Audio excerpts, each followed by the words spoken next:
တန်မိုးကြီးကြောက်စိမ့်ကိုပြန်မပေးခဲ့တဲ့ Great Wall Hotel ကြောင့်ဖွင့်ချလိုက်တဲ့မန်နီနီရွှေ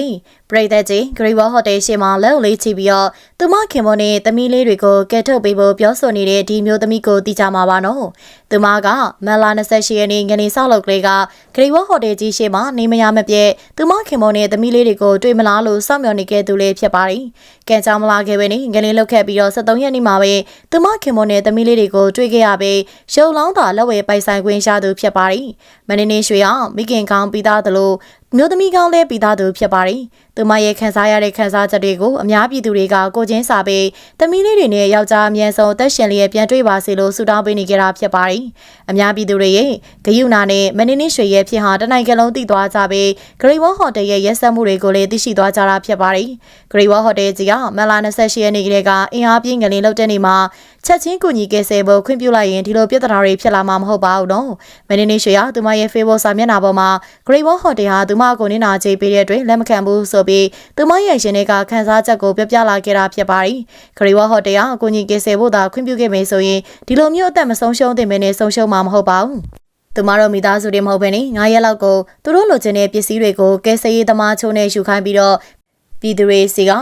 ပတ်စံနေပါဝင်လဝရတနာစိန်ထဲတွေကြောက်စိမ့်တွေကိုပါထုတ်ယူပြီးမှကယ်ဆယ်ဝေးပြုခဲ့တာပါ။လာရောက်တိတ်ခိုတွေဧည့်သည်တွေရဲ့ပစ္စည်းတွေကိုလည်းပြန်ပေးခြင်းမရှိဘဲနဲ့အလွဲသုံးစားယူထားတာဖြစ်ပါတယ်။မင်းနေရှိကသူမယောက်ျားရဲ့တန်ဖိုးကြီးတဲ့ကြောက်စိမ့်ထုတ်ကြီးကိုသာပြန်လိုချင်တာဖြစ်ပြီးတော့သူမတို့ကိုငွေပမာဏနည်းနည်းလေးနဲ့လာရောက်ချွေးသိမ့်တင်နာကြေးပေးတာဟာအလွန်ရိုင်းဆိုင်ကြောင် post တင်ခဲ့တာဖြစ်ပါတယ်။ Great Wall Hotel ဘက်ကကန့်လန့်ချက်ကိုကျမမင်းနေရွှေလုံးဝမရှိပါဘူး။စဖြစ်တဲ့ချိန်မှာစပြီးတော့ hotel ဘက်ကသူတို့သဘောနဲ့လှုပ်ဆောင်နေတာပါ။သူမမျိုးသားနဲ့ကလေးတွေရှိတဲ့နေရာကိုလေတာဝန်ရှိသူတွေကိုကယ်ပေးဖို့ပြောခဲ့တာလုံးဝအရေးမလုပ်ခဲ့ပါဘူး။သူမပြောပြနေတဲ့ပုံကိုလေသူတို့ CCTV မှာကြည့်လို့ရှာပါတယ်။တက်သေးခိုင်မာနဲ့သူမပြောဆိုထားတာဖြစ်ပါတယ်။ကယ်ဆယ်ရေးလုပ်တော့ကလေသူတို့ကိုသတ်မှတ်ထားတဲ့နေရာမှာသာလုံရတာဖြစ်ပြီးတော့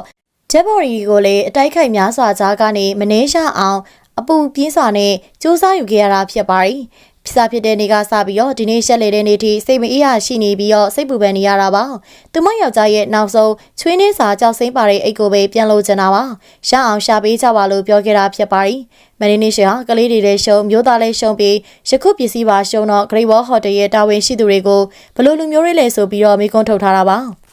ဟုတ်ပါတယ်ပရိသတ်ကြီးမတမာတဲ့လောဘသမားချို့ကြောင့်အချိန်ကြာမြင့်စွာကယ်ဆယ်ဖို့နှောင့်နှေးနေတဲ့ Great Wall Hotel ရဲ့လူမဆန်တဲ့လုပ်ရဟာရှက်စရာပါပဲနော်နောက်ဆုံးမင်းနေရွှေကလည်းသူမမျိုးသားနဲ့ကလေးတွေရဲ့နောက်ဆုံးခီးကိုလိုက်ပို့နေတော့ပစ္စည်းတွေကိုအာရုံမစိုက်မိခဲ့ဘူးကိစ္စတွေပြီးတော့နောက်နေ့ hotel သွားပြီးတော့ luggage အိမ်နဲ့ဝတ်စားချို့ရဲ့သူမတို့လက်ဆောင်ပေးမယ်ကြောက်စိမ့်ချို့ရဲ့ပဲပြန်ရခဲ့တာလို့ပြောပါတယ်ကြောက်စိမ့်နေငယ်ပဲပြန်ရခဲ့တာဖြစ်ပြီးတော့သူမယောက်ျားချွေးနှင်းစာကြောက်စိမ့်ကတော့ပြန်မရခဲ့ပါဘူးလို့အကြောင်းဆိုရှင်းပြခဲ့တာဖြစ်ပါတယ်ဒီတော့ပရိသတ်ကြီးဒီလိုလူမဆန်ပြီးတော့တာဝန်ယူမှုမရှိတဲ့တကိုးဟိုတယ်ကိုနောက်သူတွေရှောင်ဖို့ပြောဆိုကြပါရီအမျိုးသားဖြစ်သူရဲ့ချွေးနှင်းစာကြောက်စိမ့်တုပ်တွေကိုပြန်မရတဲ့မင်းနေရွှေပေါ်မှာလေးမှတ်ချက်လေးတွေပေးခဲ့ပေးပါအောင်ရှင်